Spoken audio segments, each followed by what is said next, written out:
just bollocks, my career's buggered. Sometimes that's all satire needs to be. I'll call it ideas for scenarios we'd love to see, and the performers come in with their suggestions. The first subject is unlikely things to hear on Comic Relief. And we'd just like to thank the donation of 160,000 turkeys from a Mr. B. Matthew. The next topic is the worst thing your new neighbour could say. What day do the bins go out round here? My wife's body's starting to stink. I hope my turkeys won't be keeping you awake. So, it was the Olympic parade last week. It's great seeing it live. Obviously, I had to keep a certain amount of a low profile in the crowd because I was throwing a sickie from work at the time.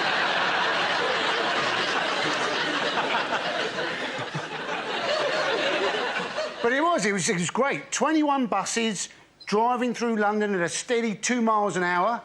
So very like a normal day in London, really. There was an embarrassing moment, though, when one of the conductors rang the bell on the bus and then got the shit kicked out of him by the blind football team. And I realised, actually, that I could get into any sport during the Olympics. The only sport I couldn't actually get into, dressage. Watching a horse walk and then reverse. They call it horse ballet. I don't think anybody would go and see ballet if it was just some bloke walking a bit quicker, slowing down a bit, stopping, bowing, and then pissing off. And secondly, not many people go to ballet anyway because it's shit. Thank you very much, Is it the number of tweets that David Cameron's received to his new Twitter account that include the word tosspot? Is it, in fact, what are the chances against getting a joke about Jim Fricks on the BBC? Scania put you in the cabinet in Italy at the age of 19 if you're good enough. So you can see where it's coming from. Harriet Harman's an incredible figure, isn't she? You know that Harriet Harman, when she first came to my attention, she wrote a book about the history of feminism, which she dedicated to her husband. She's mistaking sexism with people hating her. She's always saying stupid things, isn't she? She said she is Radio 2 to Gordon Brown's Radio 4. And you're thinking, well, she's not Radio 2. Radio 2 is the most popular radio station in this country. If she's anything, she's Isle of Wight FM on a Sunday morning at 3 o'clock in January when the transmission mast is broken. Andy Murray, a man who actually came along to our studios, didn't he? Yes, indeed he did. Came along after he'd lost Wimbledon. Yep. And then after we'd all taken the piss out of him, he went off and he won the Olympics and he won the US Open. Yes. I think all sports people who are struggling should come into the audience of the show. Let's get Paula Radcliffe, Philip Sidowu, Nick Clegg. It'd be brilliant, wouldn't it? I think it's kind of ironic that you'd ban smoking in pubs in London when it's kind of impossible to breathe outside a pub in London. Children are chasing buses down the street, like nipping at the tailpipe, hoping for chunks of charcoal fresh air, you know. So says the man from LA. You let people drive cars, right? I'm guessing a car puts out more smoke than maybe a cigarette? It does, but that doesn't mean, You don't actually drive inside. You know, don't drink and drive, especially in the pub. OK, so war on terror. Who wants to go first? Andy? Yes, the war on terror. The Americans have said, you know, they're worried that Iraq is their new Vietnam. Let's hope not. Otherwise, we're in for some shit movies in about 10 years' time. Good man, Andy. Well done. Andy Parsons there. Your category is sport. The answer is 1 billion. Is it how many wives would Henry VIII have had if he'd been on Tinder? shall have her. And I shall have her. Am I even flicking the right way? I shall have her. Okay. Thank you. Oh, thank you.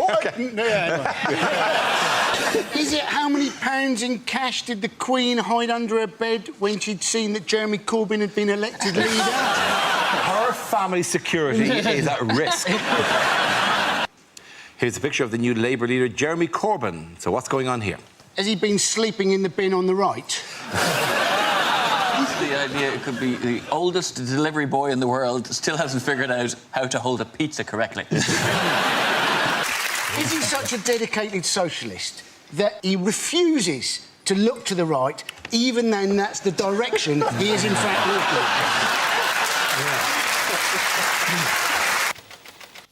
My topic is politics. Who wants to come in on that? Andy Parsons. So, we've had the Lib Dems announce their immigration plan. What they like to do is they like to put immigrants into places in Britain which don't, at the moment, have many immigrants. Quite what those parts of Britain will feel about that policy. I grew up for quite a long time in Cornwall, and there they regarded anybody who came from Devon as an immigrant. We had one bloke on our street who was known as the Traveller because he'd once been by train up to London. And we have a new president for Europe, a man by the name of Herman Van Rompuy. Now, the Sun can't wait to get a headline going on this one. Rumpy Pumpy, Rumpy Numpty, Humpty Rumpy. They'll go for gold if he gets involved in an affair with a one-legged ugly dwarf. Rumpy Pumpy from Rumpy Numpty with Frumpy Stumpy Grumpy. Well done, Andy Parsons. Your category is world news. Your answer is 1/5. What's the question? How much of a Boris Johnson speech is not, well, I say, boss? OK, here we go. The first subject is things you wouldn't hear on a science documentary. Hello, my name's Dara O'Brien. And to try and bring science to the masses, I'm going to appear in a programme with Stephen Hawking wearing a ridiculous hat.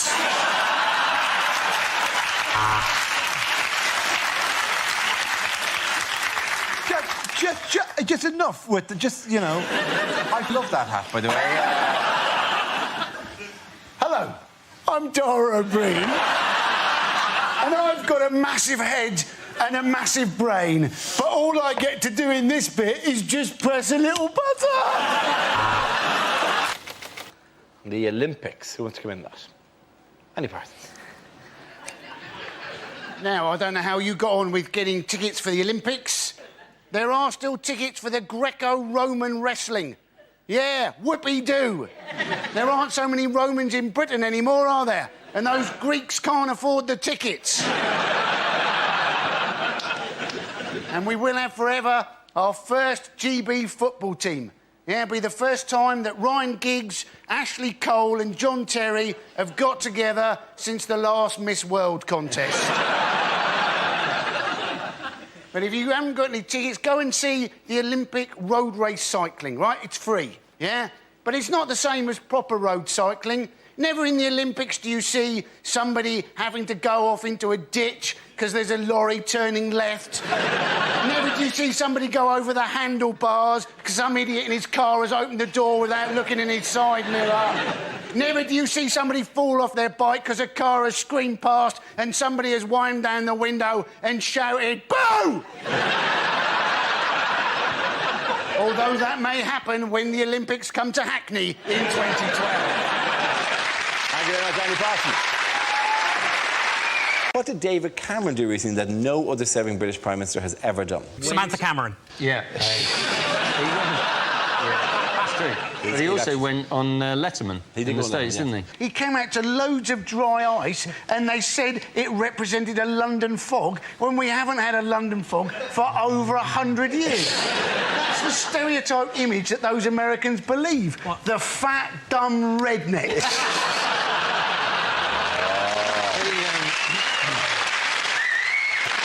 The closest we've currently got to a London fog is Boris Johnson at the moment. Either that or Amy Childs from The Only Way Is Essex. What Boris Johnson did say was that he got it wrong deliberately because he didn't want to seem like he had Latin coming out of every orifice. Now, that sounds creepy, doesn't it? The thing about Boris Johnson, though, isn't it, is everybody thinks he's quintessentially English, but in fact he was born in America, named after a Russian, and looks like a Swedish person who's eaten another Swedish person. And it's the economy. Annie Parsons. I suppose we should be grateful we're not in Greece. Things very bad there. There's rioting. Things so bad, the austerity measures, that they can't even afford to put petrol in their milk bottles to chuck them. Things are so bad they're having to put milk in their milk bottles. That's how bad things are. Oi, take that. Yeah, in 2 hours your clothes are going to smell really bad. The European Central Bank, right, they have said that when it comes to Greece, they think it may be a bit like the Ebola virus, right? And they said we may have to cut off our leg to survive. Now, they may know a bit about finance. They know very little about the Ebola virus. It affects your entire body. You cut your leg off, you've still got the Ebola virus. You've just got one leg bloody less. Thank you very much, Annie Parsons. Lines you wouldn't hear in a war film. We've managed to crack the Germans' code. Turns out they were sending messages in German. I'm afraid we can't afford goggles. So what we're going to have to do, we're all going to have to go like this. Things you didn't hear at the Olympics. I am the little girl from the opening ceremony. This is my real voice. And it's gold for Ireland! And it... Go again, man, go again. Do it. And there's fuck all for Ireland! No, I'm not letting you off for the last Ireland joke. You're not getting on again for the rest of the show. You are not doing another one for the rest of the show, all right? Discarded titles for the next Harry Potter book. Harry Potter and the Mudblood Prince in a Nazi uniform. Harry Potter and the two other kids who can't act. The first topic is global warming. Who wants to come in on that? Andy Parsons. Sheryl Crow, she's gone into the debate. She wants us to save natural resources by apparently using only one sheet of toilet paper per visit. Now, let's face it, sometimes that's just not feasible, is it? But ever since I found that out, part of me's there thinking, each time I use more than one sheet, I've let Sheryl Crow down. Then part of me's thinking, oh, I'd never want to go out with Sheryl Crow. She's a toilet paper Nazi. And half the time, she's probably got a dirty arse. Thank you very much, Andy Parsons. Here's a picture of former Prime Minister Tony Blair recently, but what does BGBC stand for? Is it in fact Blair's guilt-free, blood-stained conscience? That was a lovely laugh. Is it in fact everything the British Army didn't have when we went to war? Bullets, guns, bombs, choppers. I would like to apologise for the rocking of this boat, but we are currently being humped by a whale. There appears to have been an incident in the swimming pool. If a Mr. Barrymore could contact the captain. He actually has ice baths in a wheelie bin. And I mean, that can't be enjoyable, can it? Particularly if he does it on a Tuesday and gets carried away by the cancer. What a rugby commentator would never say. Oh, and he skipped through the defence, and that's lucky, because if these South Sea Islanders catch you, they eat you. And it's the coin toss, and Johnny Wilkinson has sprained his thumb. And here comes... Hugh Dennis. It was after I heard the buzzer that I realised there was one thing I hadn't heard at the Olympics, right, was fuck it.